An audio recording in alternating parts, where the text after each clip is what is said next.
بسم اللہ الرحمن الرحیم نحمدہ ونصلی علی رسولہ الکریم اما بعد۔ پیارے پیارے بچوں، ننھے منھے پھولو، اللہ تعالیٰ آپ سب کو ہمیشہ خوش رکھیں۔ الاحسان اکیڈمی والے چچا کی طرف سے السلام علیکم ورحمۃ اللہ وبرکاتہ۔ پیارے بچوں، آپ نے فلسطین کے مسلمانوں کو دعاؤں میں نہیں بھولنا، ان کے لیے دعا کیا کریں، ہر وقت کیا کریں۔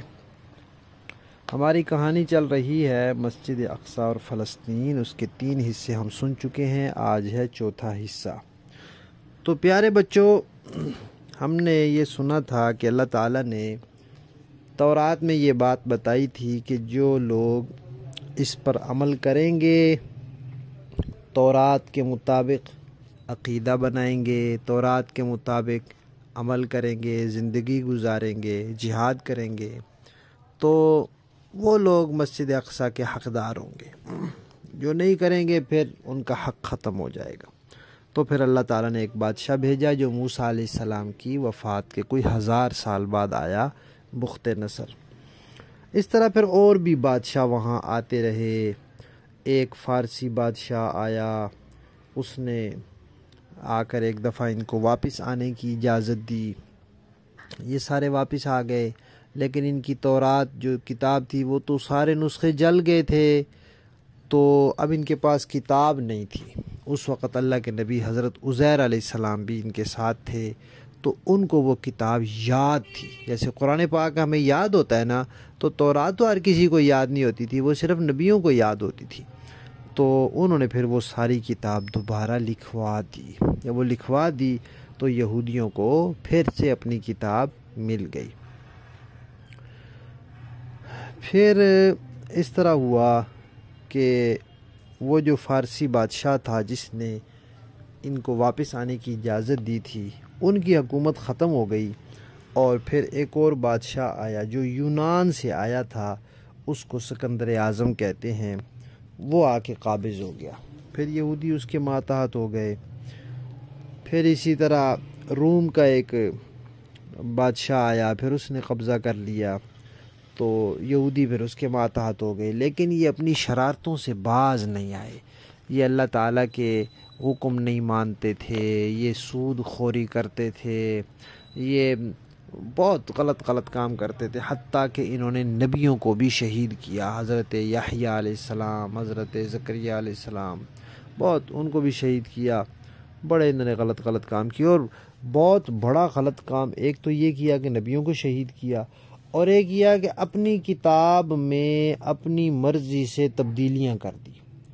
کوئی بات ان کو پسند آ رہی تھی، وہ کتاب میں نہیں لکھی ہوئی تھی، تو اپنی طرف سے لکھ دی، پھر کہتے تھے کہ یہ اللہ نے کہا ہے۔ اور کوئی بات کتاب میں لکھی ہوئی ہوتی تھی اور ان کو اچھی نہیں لگتی تھی تو نکال دیتے تھے، وہاں سے مٹا دیتے تھے، ختم کر دیتے تھے۔ یہ انہوں نے بہت گڑبڑ کی۔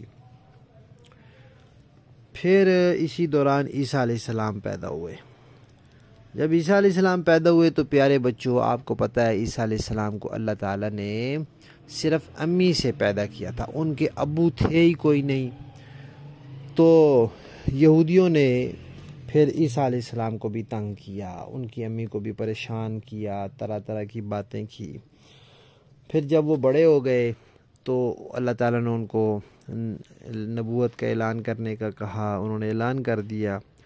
اب عیسائیوں نے جناب عیسیٰ علیہ السلام کو بھی شہید کرنے کی کوشش کی، کہ ان کو پکڑنے کی کوشش کی، لیکن وہ اللہ تعالیٰ نے ان کو آسمان پہ اٹھا لیا اور یہ کامیاب نہیں ہو سکے، ورنہ ان کا ارادہ تھا کہ عیسیٰ علیہ السلام کو بھی شہید کر دیں۔ اس طرح کے خبیث لوگ ہیں، نبیوں کو بھی نہیں چھوڑتے، اپنی کتاب کو بھی نہیں چھوڑتے، اور اللہ تعالیٰ کی بات بھی نہیں مانتے، اپنی مرضیاں کرتے ہیں۔ عیسیٰ علیہ السلام کو اللہ تعالیٰ نے آسمان پہ اٹھا لیا۔ پھر اللہ تعالیٰ نے ان کی پٹائی کرنے کے لیے ایک بادشاہ بھیجا جس کا نام تھا ٹیٹس۔ وہ آیا اور اس نے آ کر پھر ان کی پٹائی کی، اور بڑی زبردست پٹائی کی۔ پھر ایک اور بادشاہ آیا، وہ روم کا بادشاہ تھا، تو وہ عیسائی ہو گیا، یعنی اس نے عیسیٰ علیہ السلام کے دین کو قبول کر لیا۔ اس وقت عیسیٰ علیہ السلام کا دین صحیح دین تھا، انجیل ان کی کتاب تھی، وہ صحیح تھی۔ تو وہ جو روم کا بادشاہ آیا، اس نے عیسیٰ علیہ السلام کے دین کو قبول کر لیا، اور جو عیسیٰ علیہ السلام کے ماننے والے تھے وہ یہودیوں کے سخت دشمن تھے، اس لیے کہ وہ کہتے تھے کہ یہ یہودیوں نے ہمارے نبی کو شہید کیا ہے۔ وہ تو یہی کہتے تھے شہید کیا ہے نا، اللہ تعالیٰ نے ہمیں بتایا نا کہ شہید تو نہیں کیا، اللہ تعالیٰ نے ان کو زندہ آسمان پہ اٹھا لیا ہے، لیکن یہودی بھی یہی کہتے تھے کہ ہم نے عیسیٰ کو شہید کر دیا ہے، اور عیسائی بھی یہی کہتے تھے کہ یہودیوں نے ہمارے نبی کو شہید کیا ہے۔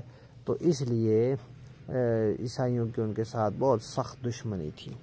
تو وہ بادشاہ جب عیسائی ہو گیا تو اس کی بھی یہودیوں سے دشمنی ہو گئی، اس نے پھر کہا کہ جہاں عیسائی یہ یہودی نظر آئے نا وہاں ان کی پٹائی کرو۔ وہ پھر بادشاہ تھا، بادشاہوں کی طرف سے پھر بات چلتی ہے، تو اس طرح پھر یہودیوں کی ہر جگہ پٹائی ہونے لگی، اور یہ پھر وہاں سے نکل کے چلے گئے۔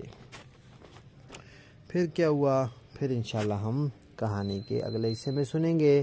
ہماری کہانی مسجد اقصی اور فلسطین کا چوتھا حصہ ختم۔